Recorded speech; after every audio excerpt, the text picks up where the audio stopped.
दीप्त्रे ज्वालापरिवृताय सर्वारिष्टविनाशाय सर्वसम्पत्कराय सर्वदिक्शोभनकराय सहस्रज्वालाय परमात्मने परब्रह्मणे परञ्ज्योतिषे हुं फट् स्वाहा।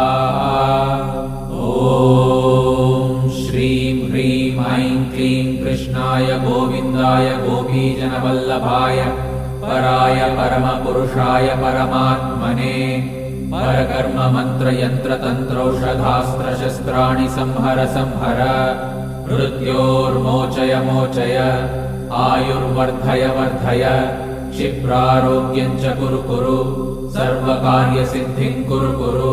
ॐ नमो भगवते महासुदर्शनाय दीप्त्रे ज्वालापरिवृताय सर्वारिष्टविनाशाय सर्वसम्पत्कराय सर्वदिक्शोभनकराय सहस्रज्वालाय